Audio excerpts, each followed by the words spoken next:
Земята нашата е богата България. Да. Нашите хора избягаха в чужбина. Внучка ми е в Лондон 18-та година. И женичката ми. Да. И вика, баба, няма да се върна там. Кажи как се казваш. Леон. Леон, аз Да. съм Баба Наска. Там съм Баба първата Наска. къща до вратата. Приятно ми беше. А на мен два. Живи здраве да сте. Чао. Довиждане. Верте. So that was Baba Naska, which means Grandma Naska. And Naska could come from name, for example, Atanaska, if I'm not mistaken. So she has a longer name, it's just not Naska, but that's her name for familiar people. And she lives here for 58 years, she said, or something like that. And I cannot imagine the changes she's seen in this place. Not changes for the better, but just people dying and leaving. Cruelly sad, because the villages itself don't really improve that much. So it's a bit of an interesting experience to meet these people wherever you go, but eventually you find out their stories are all pretty much the same. And they just miss people around and they need to talk to someone. That's why even when you just walk around, they just directly involve you in conversation. And even if you film, they don't mind at all. And they're just the friendliest people. There's one of the older houses that I told you about earlier. It could be like 80 years old. And people like Baba Naska used to have big families in these houses until eventually the kids leave, and then the parents they pass and the houses are left to crumble apart. This one is relatively nice. It has windows intact. It's probably abandoned, I don't know, 8 years ago, if even, probably less. Could be 3 years. It has double windows even. Nice house. Very nice. Another abandoned house here in the same village. I'll probably need to hitch a ride because it's 7.5 kilometers back to Vakarel. I always sort of end up like this.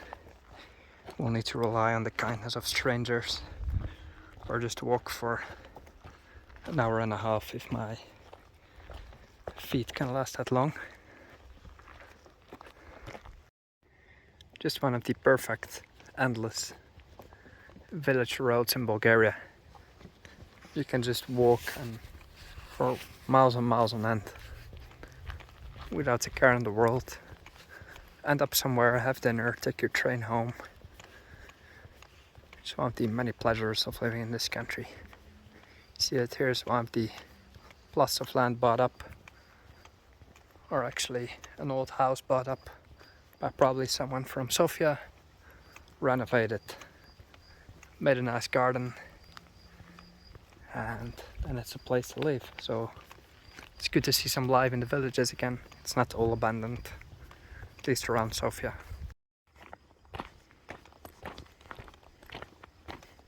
I don't recall walking over this stretch exactly. I thought there was an asphalt road in between the villages. But it's just lovely.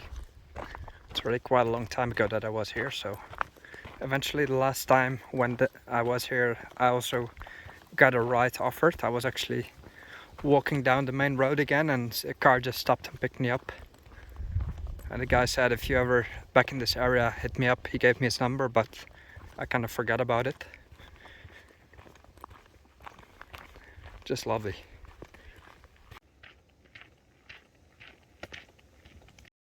So I made it to the second of the 3 towns. It's called Selo Banchovci. Selo means village, Banchovci is the name. Lovely landscape. That over there is the Ihtimanska Sredna Gora, if I'm not mistaken, the, let's say, forest around Ihtiman, which is a bit more down the highway, let's say. It's nice, there's nobody around, these little villages close to Sofia. You're immediately in peaceful surroundings. Ulica Anton Pavlovich Chekhov, named after the famous Russian writer Chekhov, if I'm not mistaken. He's an actual good writer. I have some books from him and lovely reads. Recommend it. So this village, Banchovci, must be the roughest of the three, where I haven't seen an asphalt road, a paved road.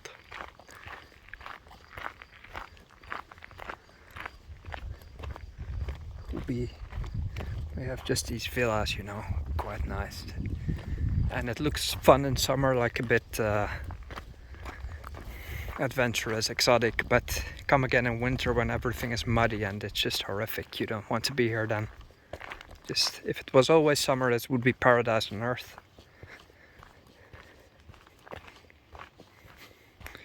Well, I guess that makes us more appreciative of the season.